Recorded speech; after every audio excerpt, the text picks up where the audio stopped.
Evangelho, sábado da 10ª semana do Tempo Comum, hoje memória de São Barnabé, apóstolo. O Senhor esteja convosco, Ele está no meio de nós. Proclamação do Evangelho de Jesus Cristo segundo São Mateus. Glória a vós, Senhor. Naquele tempo disse Jesus a seus discípulos: Em vosso caminho anunciai, o reino dos céus está próximo. Curai os doentes, ressuscitai os mortos, purificai os leprosos, expulsai os demônios. De graça recebestes, de graça deveis dar. Não leveis ouro nem prata, nem dinheiro nos vossos cintos, nem sacola para o caminho, nem 2 túnicas, nem sandálias, nem bastão, porque o operário tem direito ao seu sustento. Em qualquer cidade ou povoado onde entrardes, informai-vos para saber quem ali seja digno. Hospedai-vos com ele até a vossa partida. Ao entrardes numa casa, saudai-a. Se a casa for digna, desça sobre ela a vossa paz. Se ela não for digna, volte para vós a vossa paz. Palavra da salvação. Glória a vós, Senhor. Sábado da 10ª semana do Tempo Comum, hoje memória de São Barnabé, apóstolo. Em nome do Pai, do Filho e do Espírito Santo. Amém. Queridos irmãos e irmãs, hoje a Igreja, a Santa Liturgia nos entrega o 10º capítulo do Evangelho de São Mateus, o mandato ou o envio dos 12 apóstolos para a missão, feito por nosso Senhor. Esse é o Evangelho separado para a celebração da memória de hoje, a memória de São Barnabé, apóstolo. São Barnabé era natural da ilha de Chipre. Como o apóstolo São Paulo, ele também foi discípulo de Gamaliel. E isso nós podemos recolher da narrativa do 4º capítulo dos Atos dos Apóstolos. José, a quem os apóstolos haviam dado codinome, ou o sobrenome de Barnabé, que quer dizer filho da consolação, era um levita, originário de Chipre. Sendo proprietário de um campo, vendeu e trouxe o dinheiro depositando aos pés dos apóstolos. Essa era uma característica que ouvimos no início da igreja e narrada nos primeiros capítulos do livro da Gênesis. As pessoas, ou seja, os cristãos, tinham tudo em comum e confiavam aos apóstolos os seus bens para que fossem colocados à disposição de todos, a fim de que se cumprisse o mandato da caridade pela partilha dos bens. Então, podemos dizer que Barnabé acompanhou o início da igreja, nos seus primeiríssimos momentos, acompanhando ali o testemunho dos apóstolos e ele mesmo cumprindo, na narrativa de Lucas. Lucas deixa isso registrado no livro dos apóstolos, um ato de comunhão com os primeiros cristãos. Foi São Barnabé quem convenceu a comunidade de Jerusalém a receber o temível perseguidor dos cristãos, Saulo, mais tarde conhecido como São Paulo de Tarso, como discípulo, levando a colaborar com ele na evangelização da Antioquia. Barnabé e Paulo foram escolhidos pelos profetas e doutores da época para anunciar o Evangelho aos gentios, como ouvimos hoje na primeira leitura, que é extraída do 11º capítulo dos Atos dos Apóstolos. É muito bonito ver e acompanhar o texto de hoje, Quando este chegou e viu a ação da graça de Deus, encheu-se de alegria e exortou a todos a que se conservassem fiéis ao Senhor de coração sincero. Era realmente um homem bom e cheio do Espírito Santo de fé. Esse é o trechinho da primeira leitura de hoje, quando chega a notícia chegou aos ouvidos da igreja de Jerusalém e mandaram Barnabé até Antioquia, porque o anúncio do nome de Jesus tinha chegado até aquela região. E quando São Barnabé chega até lá e percebe que de fato eles perseveram e abraçaram o nome do Senhor e a fé cristã, ele se enche de alegria e os exorta a permanecer fiéis. Vamos olhar esse testemunho de São Barnabé hoje e considerá-lo na nossa vida. Quando nós vemos que os nossos irmãos e irmãs perseveram na fé, nós nos enchemos de alegria. O quanto nosso coração exulta ao ver que os nossos irmãos e irmãs estão perseverando na fé.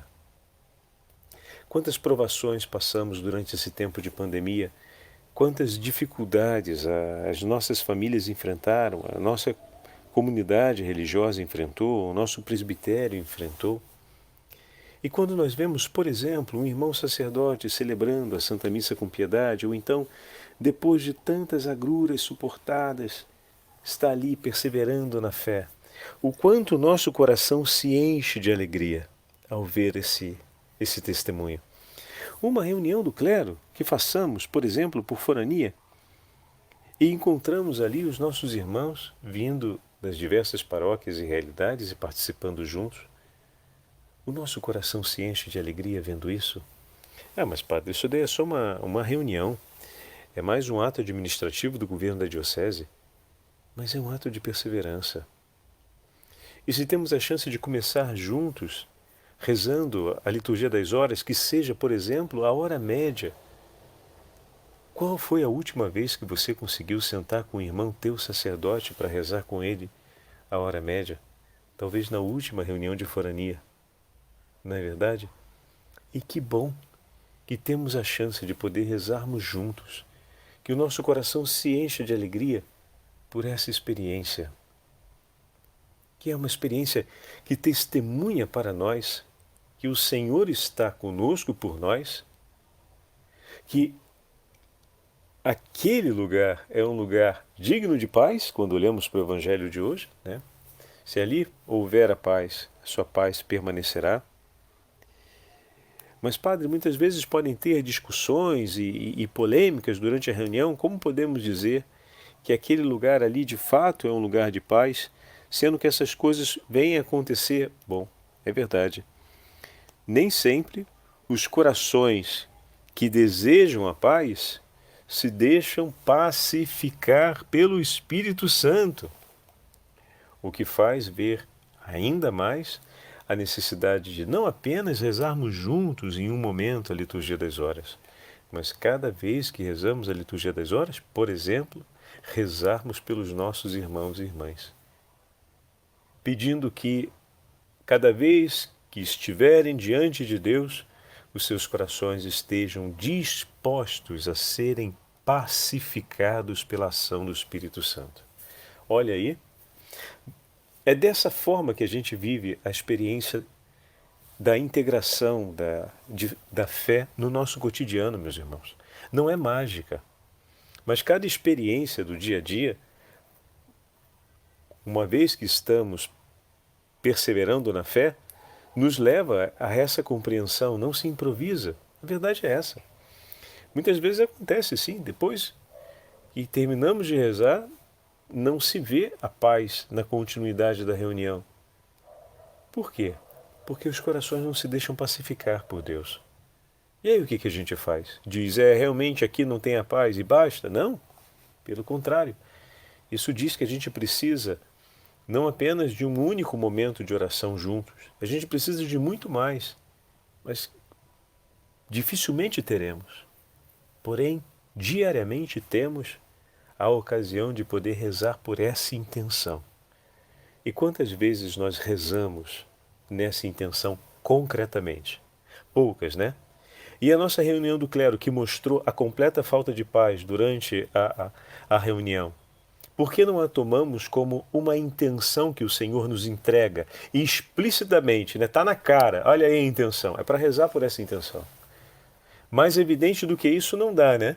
O Senhor tem que fazer o quê? Tem que mandar o anjo dele com um bilhetinho, que nem naqueles memes, né? Vem o anjo com um bilhetinho e entrega o bilhetinho. Não. Mais evidente do que isso não dá, né? Então está ali, claro, que essa é uma intenção que o Senhor está nos confiando. Através da constatação de um fato. Então, dessa forma a gente caminha também no horizonte da evangelização. Quando o Senhor envia os discípulos, envia-os com um mandato, o que deve ser feito, né? O Senhor diz: ressuscitai os mortos, purificai os leprosos, expulsai os demônios. Então, curai os doentes, estamos ali diante de todos os sinais messiânicos que vão acompanhar eles. Mas, de certa forma, o Senhor está dizendo também para cumprir tudo aquilo que é necessário segundo a vontade de Deus. Livrar o homem da morte. Conceder ao homem a graça da reconciliação, em nome de Deus, né?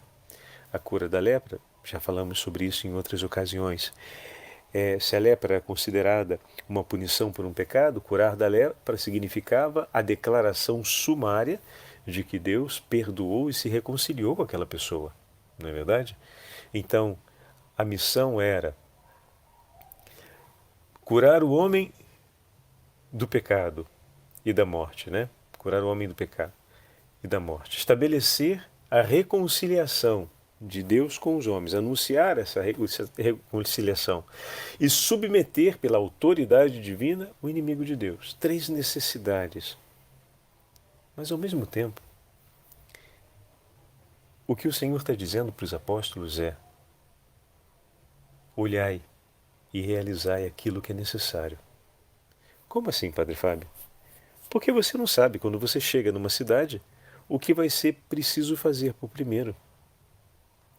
Ele diz que é para anunciar o reino de Deus e para dizer que o tempo está próximo. Nós vemos isso na outra parte do mandato. E quando a gente chega numa cidade, o que a gente vai fazer por primeiro? Observa. Recolhe a intenção que o teu Senhor vai te entregar. Viu aí a fusão do comentário inicial, que o padre usou como referência à reunião do clero, e agora o texto evangélico? A gente não sabe o que vai vir primeiro. Permita que o Senhor, ao longo do teu dia, se queremos viver como apóstolos de Cristo no mundo, entregue as intenções do seu coração. Nem sempre vai ser vendo a melhor das coisas. Por exemplo, chegando numa cidade, talvez eles possam ser recebidos, digamos assim, como os gazarenos, como aconteceu na terra dos gazarenos, que foi o endemoniado que pulou do meio dos túmulos e veio aos berros dizendo: Jesus, o que você veio aqui para fazer? Para nos colocar em perdição? Não é a melhor forma de você ser recebido, chegando num lugar, convenhamos, né?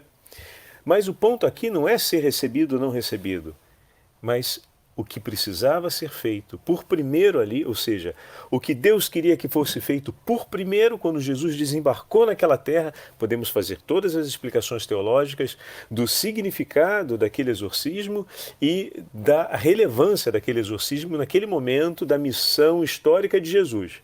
Porém, concretamente, objetivamente, para a gente colocar pé no chão na nossa vida e olhar com clareza, o texto está mostrando efetivamente a primeira intenção que Deus apresentou a nosso Senhor Jesus Cristo quando desembarcou naquela terra esqueci agora o nome. Gadareno, Bom, esqueci agora o nome da comunidade. A primeira intenção era essa, é que fosse realizado aquele exorcismo, ou seja, que aquele filho de Deus fosse liberto da escravidão do demônio. Essa foi a primeira intenção. E é apresentado de uma maneira um tanto quanto agitada, poderíamos dizer agressiva, tempestiva. Muito bem, às vezes o Senhor entrega as intenções para a gente assim. Não é entregue com tanta docilidade. Pode ser que os apóstolos em algum momento tenham entrado numa cidade e tenham sido reconhecidos como apóstolos do Senhor e recebidos com tanto carinho e amor.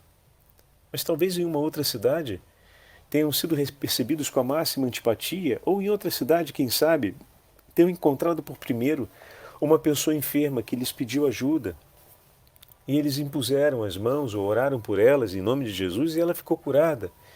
Enfim, quem entrega a primeira intenção é o Senhor. Poder dizer para Ele: Senhor, o meu dia está em Tuas mãos. Mostra-me, Senhor, as Tuas intenções. E não partir com um protocolo pré-definido. Tem que ser assim, vai ser isso, vai ser aquilo, vai ser desse jeito, vai ser daquele outro jeito, né?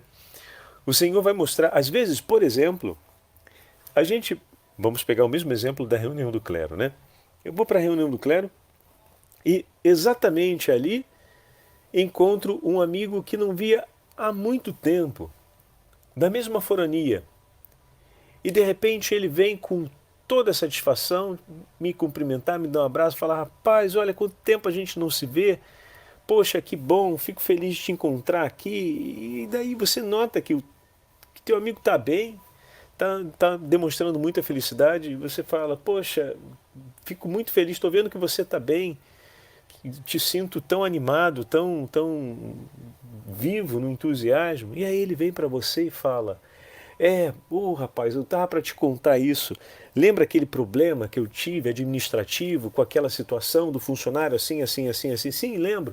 Se resolveu, bendito seja Deus. A gente conseguiu resolver tudo direitinho, vimos todas as questões legais, jurídicas, e agora a coisa se resolveu. Olha, o peso que saiu das nossas costas, das costas da comunidade, realmente, bendito seja Deus. Olha aí a intenção que o Senhor está te entregando de realizar um ato de ação de graças, de oferecer a Santa Missa por isso, por essa intenção, de pedir ao Senhor que conserve a alegria do coração do teu irmão. As intenções do Senhor nem sempre são intenções que nos mostram apenas a dificuldade pela qual rezar. Muitas vezes é uma intenção de ação de graças. Talvez eu não tenha intercedido tanto sobre a necessidade desse meu irmão. Talvez eu só tenha tido conhecimento do problema e o considerei naquela estima que tenho por uma amizade que não é nem tão estreita assim. E me preocupei com ele, me preocupei em tentar ajudar, dar alguma orientação. Concretamente, rezei pouco por aquele tema, por aquele assunto, né? Fui pouco presente e solícito na oração por ele, objetivamente naquela intenção. Mas agora estou recolhendo com ele a alegria do que Deus fez. Então a oração passa por isso: Senhor, bendito seja o teu santo nome, porque os nossos olhos às vezes estão adormecidos pelas necessidades de nossos irmãos, ou então, Senhor, muitas delas fogem e superam a nossa possibilidade de estar ali, de estar presente. Mas o Senhor sempre está presente e não abandona jamais seus filhos. Senhor, eu te agradeço por isso, porque também na minha vida eu já te senti perto de mim muitas vezes, quando sentia os meus amigos mais próximos até, não tão perto assim, mas o Senhor estava ali. Obrigado por o Senhor ter ficado perto do Padre Fulano, obrigado por estar me dando a graça de ver e de participar dessa alegria e de me recordar, Senhor, disso que o Senhor tem feito por mim, ter feito por todos nós. Tem muitos outros irmãos que estão nessa necessidade, Senhor, ou seja, que se sentem, de certa forma, não vistos e acolhidos pelos irmãos em suas dificuldades, mas o Senhor está ali. Eu te peço agora, como estivestes ao lado do Padre Fulano, esteja, Senhor, ao lado de todos aqueles irmãos sacerdotes que nesse Brasil afora e pelo mundo precisam tanto sentir a Tua presença e o Teu abraço amigo, Senhor. E eu te agradeço pela certeza que o Senhor está do lado deles. E olha, o testemunho do Padre Fulano aqui é ao mesmo tempo uma súplica, porque nessa hora rezo por tantos outros, e ao mesmo tempo a proclamação de uma certeza. É uma renovação na fé. Quanta gente escuta uma situação dessa e renova a nossa fé? Meu irmão, é para você renovar a sua fé ali. Porque você não está vendo uma coisa que o Senhor vai fazer, mas uma coisa que o Senhor já fez. É para a gente renovar a nossa fé. Eu creio, Senhor, espero, confio em Ti, te agradeço pela Sua presença, te peço para o Senhor estar próximo daqueles que estão precisando agora, mas ao mesmo tempo já te louvo e te bendigo pela certeza que o Senhor se faz próximo, porque eu estou vendo aqui na alegria do Padre Fulano, com quem eu estou falando. Então ao mesmo tempo que eu te peço, eu já bendigo, Senhor, como se fosse uma antecipação. Já estou antecipando. As duas coisas não se separam, porque o testemunho está aqui, é evidente, está debaixo dos meus olhos. assim como o outro testemunho, que era de caráter mais negativo em relação ao efeito, né? Que naquele caso era a ausência de paz, né? Ou seja, falta de paz na reunião. É uma intenção entregue para uma intercessão direta. Enquanto esse outro exemplo nos ajuda a ver como o Senhor nos entrega as suas intenções, mas o quanto o meu e o teu coração precisa estar preparado para isso.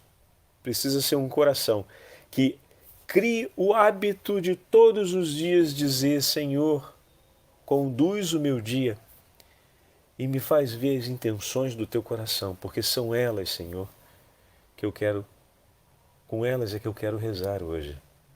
O Senhor, de muitos modos e maneiras, suscita inúmeras intenções no nosso coração, através de unções, intenções que já foram entregues outros dias e que são mais longas, mas durante o nosso dia, tantas outras pequenas intenções o Senhor vai nos entregando. Talvez, voltando nesse mesmo exemplo, a intenção se concretize e se complete ali, naquela hora. Como assim, Padre Fábio? Pois bem, era para fazer essa ação de graças, era para fazer essa súplica que se estende de maneira universal por todos os necessitados, e era para fazer essa tua renovação de fé ali. E pronto, se completou a intenção do Senhor, bendito seja Deus. Ou então, às vezes, vem um penitente se confessar, isso acontece muito, e como São João Maria Vianney testemunha isso para a gente, deveria ser um zelo no coração de todos os sacerdotes. Pessoal, me perdoem se eu focalizo demais na figura dos sacerdotes, mas porque os exemplos são bem evidentes, né? Mas tomem o mesmo em relação ao seu amigo de trabalho, você que na sua casa se levanta e vai começar o seu dia, desde o momento em que você entra no carro até a hora que você volta para casa, né? São tantas as intenções, né, que o Senhor vai nos entregando. Então, não é restrito apenas aos sacerdotes, mas eu uso essa referência hoje nos nossos exemplos. Então, o penitente vem fazer a sua confissão. E muitas vezes, ao ouvir o penitente, nós temos clareza que aquela situação de pecado ou aquela situação que gera condições para queda no pecado, da qual o penitente se arrependeu e confessou com contrição, com a justa contrição, e está recebendo ali o perdão, mas você, como confessor, sabe que aquele homem, que aquela mulher vai ter que ainda enfrentar uma batalha enorme sobre aquela área da vida dele, né? Sobre aquele tema. Então ali o Senhor está concedendo o perdão por aquilo que aconteceu, mas aquela situação ainda espera por uma batalha de longa duração. Não vai ser uma coisa que vai se encerrar de uma vez por todas no momento sucessivo. E como confessores, a gente precisa ajudar a pessoa a perceber isso e a tomar nas mãos o encorajamento e a consciência, que são fundamentais, o encorajamento que vem do Espírito e da presença da igreja, que começa ali por ele na figura do confessor, e, ao mesmo tempo, a consciência, né? Botar os pés no chão, sentir o frio na barriga diante do desafio e fazer memória das promessas que o Senhor já declarou em favor da vitória, mas uma vitória que vai ser batalhada para ser consolidada em definitivo. Então vamos lá, arregaçar a manga, preparar para derramar sangue e suor, e o Senhor vai conceder a graça, mas não vai ser sem batalha. Mas não vai ser também sem as nossas preces. Não vai ser sem as nossas preces. O Senhor não trouxe aquele penitente só para a gente entregar o sacramento e ponto final. Só para a gente realizar a reconciliação e ponto final, e depois a gente vai comer um sanduíche na cantina. Não, não, não, não, absolutamente não. Muitas vezes é necessário que, terminando a confissão, o Senhor te espera para você colocar teus joelhos por terra diante dele e falar: Senhor, eu te entrego a vida de todos esses penitentes. Ou então, entre a passagem de um penitente e outro, silenciar o coração por alguns segundos e dizer: Mãe Santíssima, acompanha esse teu filho. Ele vai ter uma necessidade enorme do teu socorro, Senhora. Rainha dos céus, augusta, soberana, Rainha dos céus, coloca os anjos do Senhor ao redor dele. Protege, Senhora. Ou então de confiar. Quantas vezes eu faço isso pelos meus penitentes e peço a intercessão de São Miguel Arcanjo, peço à Virgem Maria para tomá-lo nos braços. E muitas vezes é necessário também pararmos por um instante e rezarmos. Depois das confissões ou então na hora da Santa Missa. Por um tempo trabalhei no Hospital do Câncer, eu atendi a unidade 4 do INCA para pacientes em cuidados paliativos e por diversas vezes eu vinha andando do hospital até a paróquia, ou então pegava o ônibus e descia alguns pontos antes do ponto que seria o ponto ideal, e ia caminhando silenciosamente, rezando por todas aquelas pessoas que eu tinha encontrado, por tudo aquilo que o Senhor tinha falado comigo, e voltava sempre no horário, porque era a Santa Missa que eu ia dizer, eu voltava sempre em tempo para dizer a Santa Missa no final da tarde, no final da noite, né? Quer dizer, era 7 horas, e quantas vezes na hora da Santa Missa, quando eu tomava a patena nas mãos, bendito sejais, Senhor Deus do Universo, pelo pão que recebemos de vossa bondade, fruto da terra e do trabalho humano, que agora vos apresentamos e para nós se vai tornar o pão da vida. Ia pensando nessas palavras e recordando, passando como um filme na minha cabeça, cada uma das pessoas que eu tinha encontrado, cada uma das situações que eu tinha visto, e eu colocava ali no altar. Como me ensinaram os meus diretores espirituais no seminário, a entregar na patena, a colocar na patena a nossa vida, o pão, o vinho e o nosso coração, a nossa vida. E o Senhor tinha me conduzido para recolher tantas intenções. E ali naquele momento eu trazia todas aquelas intenções comigo e colocava diante do altar do Senhor. A Assembleia não entendia nada, mas muitas vezes eu fazia esse momento da missa com as lágrimas que caíam sobre a toalha do altar. Ainda bem que era bem distante o altar da Assembleia, as pessoas não se impressionavam com isso, só aqueles que estavam próximos e sabiam, né, que o padre estava trazendo as intenções do hospital. Tinha um senhor que ajudava a gente na missa que ele sempre dizia, o padre está trazendo as intenções que ele recolheu no hospital. E é dessa forma, meus irmãos, é dessa forma, né? Passa por aí. O teu coração está preparado para recolher as intenções do Senhor? O Senhor falou para separar Barnabé e Paulo e enviá-los. E ficaram 1 ano e meio juntos, evangelizando juntos. E a cada passo o Senhor ia falando e eles iam seguindo. Quais são as intenções que o Senhor hoje quer entregar para você? O envio foi dado, Ele nos colocou, Ele nos enviou. Mas é preciso que o nosso coração crie esse hábito e se prepare. É um exercício cotidiano, não se aprende da noite para o dia. Se aprende com a prática, pouco a pouco. Mas é preciso que a gente ative essa prática e a viva bem. E pouco a pouco o Senhor vai conduzindo mesmo e se torna uma coisa muito clara, né? Muito, muito clara. Onde Ele vai mostrando as intenções. Algumas intenções, como o padre falou, são aquelas que se alongam por um pouco mais de tempo, né? Então, quantas vezes uma pessoa chega para a gente e fala, padre, reza pelo meu filho que está enfermo, eu te peço para o Senhor rezar por essa pessoa, padre, meu filho está começando uma situação muito difícil lá em casa, a gente está com um problema muito grande, porque a gente descobriu que ele começou a usar drogas. Nossa, essas são intenções que demandam um tempo de oração grande, grande mesmo. E quantas vezes na missa eu levanto os olhos, eu, sacerdote, né? Então, pegando ainda o exemplo dos sacerdotes, quantas vezes você, eu, como sacerdote, na missa a gente levanta os olhos e vê na assembleia aquela mãe, aquele familiar, aquela pessoa que já veio conosco e nos entregou uma intenção. E no íntimo do nosso coração, ao vermos aquela pessoa, nós recolhemos a intenção de Deus, né? Seguindo a meditação de hoje que a gente está fazendo. Ao ver aquela mãe ali, eu me recordo daquele filho e no íntimo do meu coração ofereço aquela missa por aquele jovem. Ou quantas vezes nós levantamos os olhos e vemos uma pessoa com um olhar triste, com um olhar pesado dentro da igreja, e a gente se dá conta que ali existe um sofrimento grande que nós não somos capazes de conhecer, mas que foi capaz de nos sensibilizar. Meu irmão, por que Deus permitiu que teu coração fosse sensibilizado vendo o sofrimento daquela pessoa, se não para tomá-lo nos braços como sacerdote e oferecer a Santa Missa por ela, ou o terço, ou a oração que você for fazer? A gente não pode passar indiferente às intenções de Deus. Assim como se o Senhor nos deu a graça de levantar os olhos e de ver na Assembleia aquela pessoa ou aquela outra pessoa, e particularmente veio à memória a intenção que nos foi confiada, vamos recordar.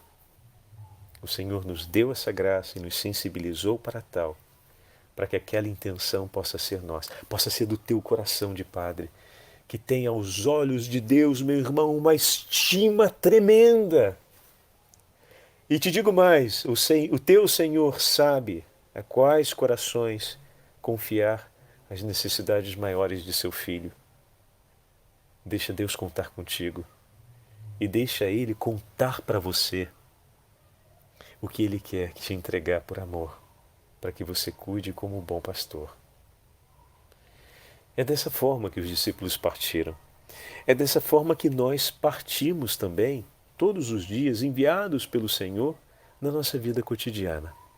Peçamos a intercessão de São Barnabé no dia de hoje para que nos ajude a vivermos dignamente essa experiência como cristãos, como intercessores, como missionários apostólicos. O Senhor esteja convosco, Ele está no meio de nós. Pela intercessão da Rainha dos Apóstolos, a Beatíssima Virgem Maria e São Barnabé, abençoe-vos o Deus Todo-Poderoso, Pai, Filho e Espírito Santo. Amém.